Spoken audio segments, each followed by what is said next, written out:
Good morning সবাইকে। আজকে একদম সকাল সকাল ভিডিওটা শুরু করেছি। এটা একেবারে সকালবেলা, মানে রাত্রের ভিডিও নয়, সকালে ছাগল বের করার আগের ভিডিও।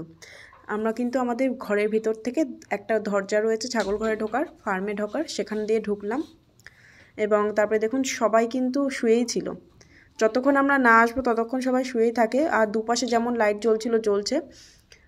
প্রায় এখন 8:30টার কাছে বাজছে। বাইরে কুয়াশা মতোই দেখুন, যদি দেখতে পাচ্ছেন যে জানলার ফাঁক দিয়ে কিন্তু বাইরের আলো অলরেডি দেখা যাচ্ছে। তো আমাদের বাইরের থেকে হাওয়া বা আলো পুরোই একদম আটকানো থাকে, শীতকালে কোনোটাই ঢুকতে পারে না ঘরে। দরজা লক এবং প্রত্যেকটা যে জানালাগুলো সেগুলোও পুরো আটকানো। দেখুন বাইরে মেন দরজাটা খুলে দিলাম, বাইরে কিন্তু কুয়াশা ভাব কেটে হালকা রৌদ্র ভাব বার হয়েছে। আর এইদিকে এবার লাইটগুলো আস্তে আস্তে বন্ধ করে দেবো। দুদিকে দুটো লাইট জ্বলছিল, তো দুটো লাইটই বন্ধ করে দিলাম এবং এলইডি লাইটটা জ্বালিয়ে দিলাম, কেননা যতক্ষণ জানলাগুলো না খুলবো ততক্ষণ পুরো ঘরটা অন্ধকার হয়ে থাকবে। আর ছেলেদের সাইডটা কিন্তু খুলে দিলাম, ওরা কিন্তু একে একে সবাই বার হচ্ছে। এখন বাইরেও মাঝখানে দরজাটা আটকানো রয়েছে, তাই সবাই এই সাইডে যাচ্ছে। পরে বাইরে গিয়ে মাঝখানে দরজাটা খুলে দিলে ওরা কিন্তু ওপাশে চলে যাবে, ওপাশে ওদের জায়গা। আর এই মেল ব্রিডারটা একদম এই কর্নারে বাঁধা থাকে, ওকেও খুলে দেওয়া হবে। আমি বাইরে গিয়ে মাঝখানের জায়গাটা খুলে দেবো, ওরা সবাই চলে আসবে ওদের জায়গায়। দেখুন মাঝখানে গেটটা খুলে দিয়েছি, ওরা কিন্তু সবাই একজন তো অলরেডি চলে গেছে, আর এদেরকে একটু তাড়া দিলেই এরা দৌড় মারবে। এবার যেহেতু আগের দিনের খাবার কিছুটা বেঁচে থাকে, ওরা ওই দরজাটা যদি মাঝখানে খোলা থাকে সোজা ওপাশে চলে যায়, আর যদি এপাশে চলে আসে তাহলে ওরা এখানে খেতে ব্যস্ত হয়ে যায়, তখন একটু তাড়া দিতে হয়। কখনো মুখ দিয়ে তাড়ালে শোনে, আবার কখনো শুনতে চায় না। এই বাচ্চাগুলোকে খুলে দিয়েছিল, বাচ্চাগুলো বেরিয়ে এসছে, বাচ্চা 3টে। আর ওরা এসে ওদের মায়েদের খুঁজছে, কারণ ওরা এপাশে থাকে, কারণ এইগুলো যে ছেলেগুলো রয়েছে ওরা তো ওপাশে থাকে, মায়েরা সব এপাশে থাকে, ওরা এসে বাচ্চাগুলো এপাশেই খোঁজে। এরা সবাই আবার ওপাশে চলে যাবে এবং এরা ওপাশে যাওয়ার পরেই কিন্তু মায়েদের বের করা হবে, কেননা মায়েদের বার করলে ওখানে অনেকেই কিন্তু প্রেগনেন্ট, কেউ সবে বাচ্চা দিয়েছে বা কেউ প্রেগনেন্ট। তো যার ফলে মেল যে খাসিগুলো রয়েছে বা মেল ব্রিডার সবাইকে এপাশে পার করে দিয়ে তারপরে দরজা আটকে ওপাশে মেয়েদের বার করা হয়। আর এই বাচ্চাদের জায়গাগুলো এখানে, বাচ্চারা তো খেতে শিখেই গেছে, তো ওদেরকে এখানে সোজাসুজি দিয়ে দেওয়া হচ্ছে। দুধটা একটু পরে দেওয়া হবে, মানে ওর মায়েদের বার করব, ওর মায়েরা একটু, যে পাতাটা দেখলেন রয়েছে কিছুটা বিচালি রয়েছে, আগের দিনের কিছুটা পাতা রয়েছে, সেগুলো খেয়ে নেবে। তারপরে বাচ্চাদের পাতাটা রোজই থাকে, কারণ এখানে বেশি করে দেওয়া থাকে, আগের দিন খেয়ে শেষ করতে পারে না, পরের দিন সকালে উঠে ওরা খেয়ে নেয়।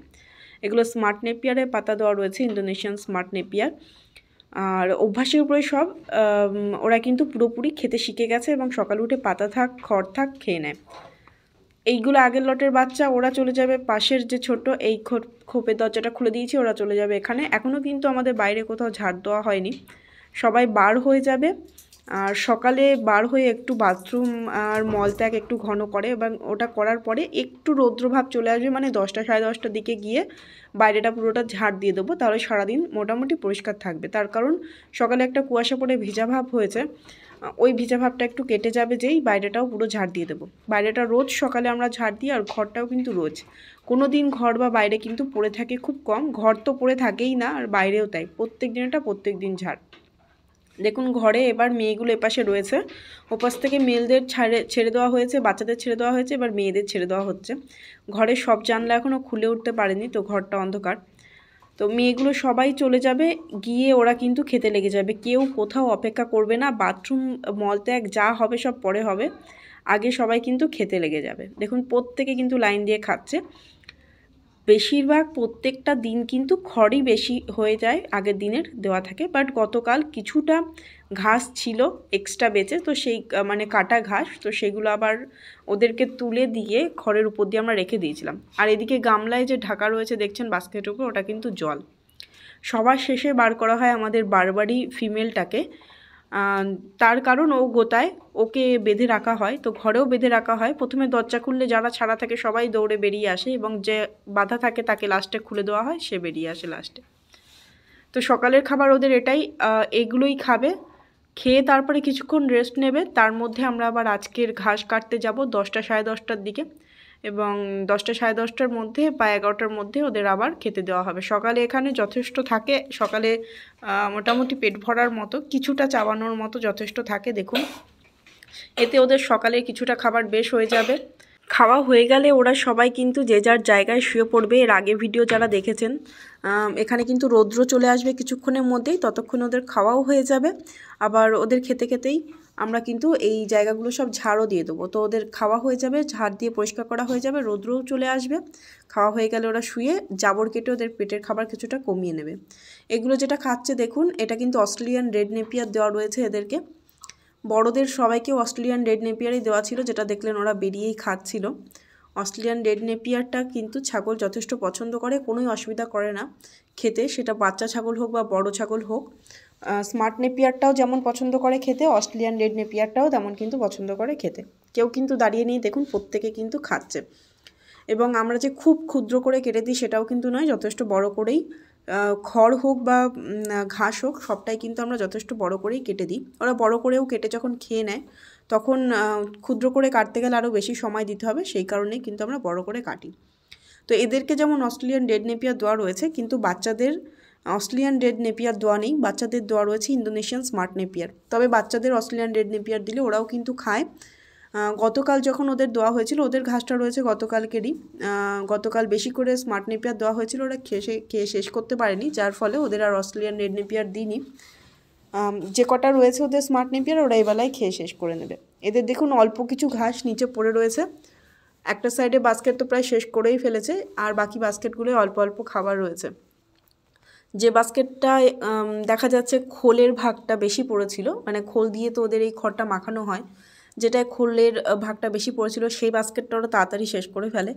আবার ওই বাস্কেটটায় হয়তো ঘাসের পরিমাণটাও বেশি পড়েছিল যখন দেওয়া হয়েছিল, তো যার ফলে ওটা আগে শেষ হয়েছে। যখন কোনো বাস্কেট শেষ হয়ে যায় অন্য বাস্কেট থেকে তুলে ওই বাস্কেটে আবার কিছুটা দিয়ে দিই, যাতে ওরা সব জায়গায় সমানভাবে ছড়িয়ে খেতে পারে। এক জায়গায় খেতে দিলে গুটোগুটি করে। আমাদের এই বাস্কেট হওয়ার কারণে দেখুন নিচে খাবারের ওয়েস্টেজ কিন্তু একদম নেই। নিচে দেখুন খাবার একদম জিরো ওয়েস্টেজ সেটা বলবো না, তবে ওয়েস্টেজ খুবই কম। ওদের মুখের থেকে যদি বাই এনি চান্স অন্যকে গুতাতে গিয়ে নিচে একটা দুটো পাতা পড়ে সেটুকুনি, তাছাড়া ওরা এর মধ্যে উঠেও দাঁড়াতে পারে না, এর মধ্যে উঠে বাথরুমও করতে পারে না, যার ফলে খাবার কোনোটাই ফেলতে হয় না। আবার ওরা চট করে এর থেকে খাবার ফেলেও না। তো বলতে গেলে 1% ওয়েস্টেজ বলা যেতে পারে। আগে যখন হাইব্রিড নেপিয়ার আমাদের কাছে ছিল তখন তো ওর নিচের যে গোড়াগুলো ছিল, ওর নিচের কাণ্ডটা শক্ত হয়ে যাওয়ার কারণে ওরা চাবিয়ে রেখে দিত, সেগুলো আমার ফেলতে হতো। কিন্তু এখন স্মার্ট নেপিয়ার তো খুবই নরম, বা ব্ল্যাকবেরি সেটাও বলতে গেলে নরম, আর অস্ট্রেলিয়ান রেডটাও ওটা শক্ত হয়, কিন্তু শক্ত হওয়ার আগেই কেটে দিয়ে দেওয়া হচ্ছে, তো যার ফলে ওরা পুরোটাই খেয়ে নিচ্ছে। ওয়েস্টেজ এখন আর একদমই নেই। আর যেটুকুনি ওরা মুখে করে নিচে ফেলে, যদি দেখেন নিচের দিকে, আমি তো এখনও ঝাড় দিইনি কালকের খাবারের পরে, তো দেখুন নিচে কিন্তু খাবার তেমন পড়েই নেই কোথাও। একটা দুটো পড়তেই পারে, যেটা ওরা মুখের থেকে এ বাস্কেট থেকে ও বাস্কেটে যাওয়ার পথে মুখ থেকে পড়তে পারে, কারণ ওরা মুখে খাবার নিয়ে চাবাতে চাবাতে ওদের জায়গা চেঞ্জ করে। তাছাড়া কিন্তু ওরা কোনো আলাদাভাবে ফেলতে পারে না। একদম শুরু যখন করেছিলাম ফার্ম আমরা, তখন গামলায় দিতাম, তখন কিন্তু প্রচুর ফেলতো। এই যে বাচ্চারা যেমন এখানে একদম শান্তভাবে খাচ্ছে মুখ দিয়ে, বাচ্চাগুলো তাড়াতাড়ি খাবার শিখে গেছে। বাস্কেট যাদের নেই, বা আমাদের যখন বাস্কেট ছিল না শুরুতে গামলা দিতাম, বা গামলার মধ্যে কিন্তু এরকম ছোট বাচ্চাগুলো পুরো উঠে শুয়ে থাকতো বা বাথরুম করে দিত। বাচ্চাই শুধু নয়, বড় ছাগলও কিন্তু বাথরুম করে দেয়, গামলায় পা তুলে দাঁড়িয়ে থাকে, গামলা পা দিয়ে উল্টে দেয়, বিভিন্ন প্রবলেম। তো এই বাস্কেটগুলো করার পরে কিন্তু ওই প্রবলেম আমাদের একদমই নেই। আর এই বাচ্চাগুলোর বয়স দেখুন 2 মাস, সব খেতে শিখে গেছে ওয়েস্টেজ না করে, আর এরাও সমস্ত কিছুটাই খায় ওয়েস্ট না করে। এই বাস্কেটের ভিডিও অবশ্যই দেব, আগেও অনেকেই বারবার অনেক দিন ধরেই রিকোয়েস্ট করছেন। তো এই সামনে দিন 15 হয়তো না, দিন 10 মধ্যে 5টা মায়ের বাচ্চা হবে। তোদের বাচ্চাগুলো হয়ে গেলে তারপরে ফ্রি হয়ে বাস্কেটের ভিডিও করে দেবো। আর এগুলো আমাদের জলের গামলা, দেখুন এখানে রাত্রে যে জলটা ছিল সেটা রেখে ঢেকে দিয়েছি, জলটা আর ফেলে দিইনি। এটা এই দিনের মধ্যে আজকের দিনে খেয়ে নেবে। তো জলগুলো আমরা 2 জায়গায় দিয়ে দেবো। বাচ্চাদের ওখানে একটা বাটিতে করে জল দিই, আর একটা বাচ্চাদের ওখানে বালতিতে করে ছোট। আর যে গামলাটা দেখছেন ঢালছি যেটাতে, ওটা মেয়েদের সাইডে যাবে, এবং যেটার থেকে ঢালছি এটা ছেলেদের সাইডে যাবে। বাস্কেটে কিন্তু নোংরা হয়ে রয়েছে, কেননা এই বাস্কেটটাতে বাচ্চারা উঠে পারাপার করতে পারে। ছোট বাচ্চাগুলো যে 3টে বাচ্চা রয়েছে 2 মাসের, ওরা এই বাস্কেটের উপর দিয়ে পারাপার করতে পারে, কিন্তু ওই বাস্কেটগুলো যেখানে খাচ্ছে ওটা কিন্তু পার করতে পারে না। তাছাড়াও এই ধারে এই যে বাস্কেটের সাইডটা রয়েছে এখানে পা দিয়ে উঠে আমাদের মেল বিডারটা মাঝে মাঝে দাঁড়ায়, ওর মধ্যে ঢুকতে পারে না কিন্তু ওখানে পা দিয়ে উঁচু হয়ে দাঁড়ায়, তো যার ফলে ওখান থেকে নোংরা পড়েছিল। বাচ্চাদের দেখলেন বাটিতে করে জল দিয়েছি, আর এদের তো জল এই দেওয়া রয়েছে গামলায়, আর মেয়েদের সাইডে মেয়েদের গামলায় ওই জল দেওয়া রয়েছে। এভাবে শীত হোক বা গরম হোক সারা বছর কিন্তু জল ওদের দেওয়া থাকে, যার যতটা প্রয়োজন হবে জল খাবে, না খাবে পড়ে থাকবে, কিন্তু জল অবশ্যই দিয়ে রাখি। কখন আমার সময় হবে তখন আমি জল দিতে আসব, সেই সময় কিন্তু ছাগলের জল খাওয়ার ইচ্ছা নাও থাকতে পারে, তো সেই কারণে সারা বছরই জল দেওয়া থাকে এবং জলটা একটু রোদ্রের জায়গায় দেওয়া থাকে, তো শীতকালে জলটা একটু উষ্ণভাব হয়ে থাকে। তা আজকের সকালের রুটিনটা আপনাদের সাথে শেয়ার করলাম, ভিডিওটা কেমন লাগলো অবশ্যই জানাবেন। আজকে ভিডিওটা তাহলে এখানেই রাখছি, সবাই খুব ভালো থাকবেন, টাটা।